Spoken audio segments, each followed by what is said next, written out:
What's up? Today I'm going to talk about my picks for the top 13 horror movies ever made. This is a tough genre to rank because there's so many different types. There's slashers, thrillers, cinematic masterpieces, even some Academy Award winners on the list. So I'm just going to give you my personal favorites to watch during the Halloween season. Number 13, Friday the 13th. This is a fun movie about camping, friends, and a guy named Jason who has a machete. Jason actually wasn't the killer in the first movie in the series, but you get it. Needless to say, it's one of the most popular Halloween classics of all time. This movie is campy, quirky, cozy. Number 12, the original Assault on Precinct 13. This is regarded as an action movie, but the original one definitely has a lot in common with horror movies. They're trapped in an isolated police station, there's this gang outside trying to pick them off one by a seemingly random act of revenge, and before that happens, there's a whole scene where 4 of the guys in the gang are just kind of riding around, looking for victims. There's the ice cream scene, shock value. John Carpenter makes the best horror-esque type of action movies. He also makes the best horror-esque type of horror movies as well. Apollo's Trainer? Number 11, Hocus Pocus. I'm including this movie on the list because it was my favorite Halloween movie as a kid. And if you have kids, it's a good movie to show them during the season. I actually rewatched this movie a couple years ago, and it still puts you right back in the Halloween spirit. Number 10, Silence of the Lambs. Arguably the best movie on the list, this is an Academy Award winning movie about an FBI agent with a name shockingly similar to mine, who while trying to catch a serial killer, obtains advice from the Lecter. This movie probably has one of the best horror sequences of all time. I'm talking about this scene. This scene shows you exactly why Hannibal Lecter is such a big deal. And then there was this scene. That was definitely a scene. Number 9, by far the best movie on the list to watch before you go to bed. Nightmare on Elm Street. What makes this movie so scary is the fact that the killer preys on people when they're most vulnerable, when they're sleeping. You get trapped in a dream that you can't get out of. And Freddy has a really good time doing it. Why does every 80s movie have a boiler room scene? The best part of this movie is the ending. The ending's just perfect. Number 8, Get Out. Jordan Peele's first horror movie. This movie's about a young couple who go to meet her parents for the first time. I mean, he's going to meet her parents. She's not going to meet her own parents for the first time. She already knows her. Whatever. Things are definitely very weird there. Things are definitely very off, and you spend the entire movie trying to figure out what the is going on. You definitely know something very bad and very weird is coming, and then you realize, oh wow, that's what's going on. And the ending doesn't let you down at all. Probably one of the most original ideas for a horror movie. This is the type of movie a really smart person would come up with while they're stoned. I picture Key and Peele enjoying some of California's finest greenery. So what if? Get Out shows us all something very important. If you drink the wrong tea and fall into the sunken place, you can always count on the TS motherfucking A. That sounds so much better when it's not censored. Let me censor. Number 7, The People Under the Stairs. In this movie, 2 burglars recruit a kid who's getting evicted and get him to help break into the evil landlord's house to steal the gold. Because there's gold there.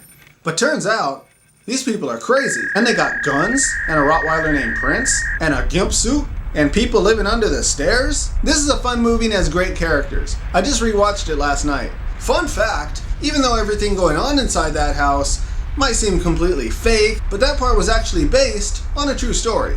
2 burglars broke into the house of a couple slum landlords who were brother and sister, but posing as a couple. When the police showed up, they discovered several kids who were locked in the house and never allowed to leave. And the movie contains all of that, including the brother and sister couple, who and refer to each other as mommy and daddy, which is just so sweet, you know? It's just beautiful to see.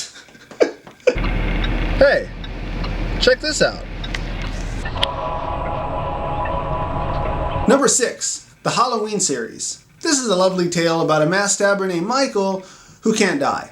Literally. They shoot him, they stab him, they run him over with the car, they light him on fire, and the one with LL Cool J, I think they even take his head off. Head off. Off his body. And he keeps coming back. What the f*** is going on? you can't do anything about him. He keeps coming back. That actually was explained. I think he took like his body and he switched it with the body of another person. So, like, yeah. Fun fact, Freddy Krueger was actually terrorizing people's dreams in Michael Myers' territory, as the houses for each of those movies are literally in the same neighborhood. Which explains perfectly why there was a Freddy vs. Jason and not a Freddy vs. Michael Myers. They're obviously very good friends, hanging out in the same neighborhood and whatnot. Number 5, the original Night of the Living Dead. This movie stars me in like 5 to 10 years. Yeah, that's me, fighting off zombies and shit. No big deal. This is the perfect daytime Halloween movie. This is a great movie to have in the background. I mean, you should definitely watch the entire movie first before you just kind of have it on in the background. It's a really good movie, but after you've already watched it, you kind of have to have this on Halloween during the daytime. That's a rule, actually. I made that rule for myself that I have to do that. This is a movie about a bunch of different random people running from a zombie invasion. They all come together in one house and they have to figure out what to do. The thing that stands out most about this movie isn't the scary aspect of it. It's the dynamic and relationship that the characters have with one another as they devise strategies and plans and begin to fight and argue over them. I think this is the first movie about a mass zombie invasion. I could be wrong, but I think it is. I don't know. There might have been like a movie in London from like the 20s or something about a mass zombie invasion. But I think this is the first. I don't know. Okay. Number 4, Tales from the Hood. Seemingly a response to Tales from the Dark Side, Tales from the Hood is better in every way. The movie follows 3 drug dealers who go into a funeral home because the owner says he found drugs, he wants to sell them. Every time they pass by a dead body, the creepy owner goes into a story of how they died. Each story begins with something horrible or shocking, and then it turns into a horror story. This movie is funny, sad, shocking, and scary, and has an amazing ending that you kind of saw coming, but you didn't know exactly what it was going to be. Number 3, The Shining. This is a story about a guy named Jack who moves into a hotel with his family for the winter to become the caretakers. Definitely the cinematic masterpiece of the list, the movie also comes to life with its amazing score and great sound effects. This movie is actually more enjoyable each time I watch it. The first time I watched it, it actually wasn't what I expected. I thought it was going to be way more action-packed. People have said it's the scariest movie of all time. No, it's not. This movie is cozy as f***. If you're going to watch this movie, you're going to want to slip yourself a nice bottle of bourbon, a little glass, and some ice. Sippy, sippy. But this was an incredible movie, very well made, very well acted, great sound. Number 2, The Exorcist, is not a horror movie, says the director. I definitely didn't appreciate the movie the first time I watched it as much as I do now. I didn't really know what it was about, and I was kind of expecting something similar to Poltergeist, but way scarier. The way this movie was shot is incredible and really works for the story. Things are very plain, gray. And even though you're in the middle of a city, things feel isolated. Very dry, cold, and ominous. It's a story about a little girl who gets possessed by the devil. So they have to call in the exorcist to come in and perform there's 2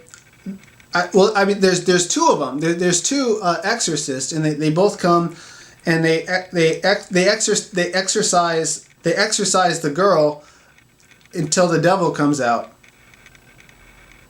The Exorcist is another cinematic masterpiece that left audiences around the world with one question.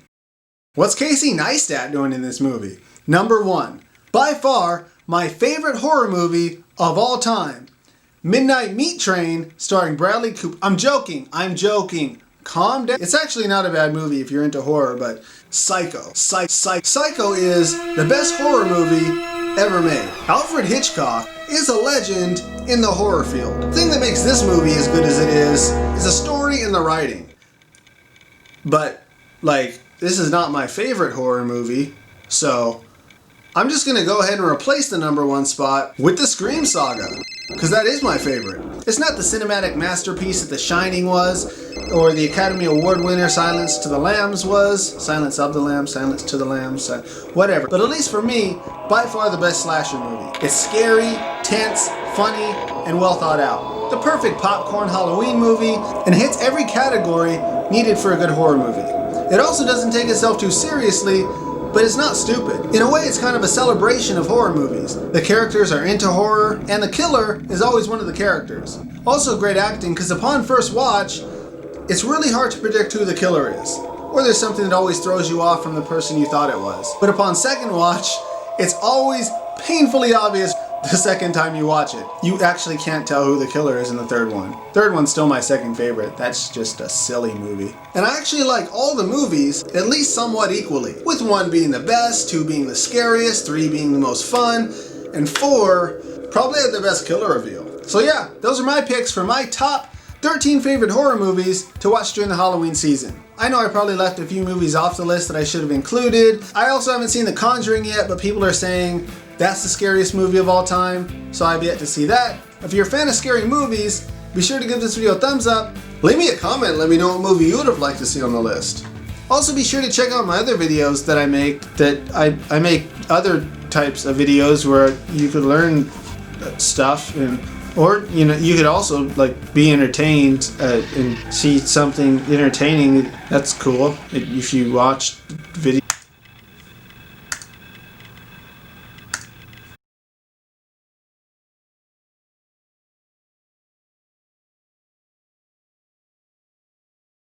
I'm a huge fan of Alfred Hitchcock. You should definitely watch that movie. Or don't. I really don't care.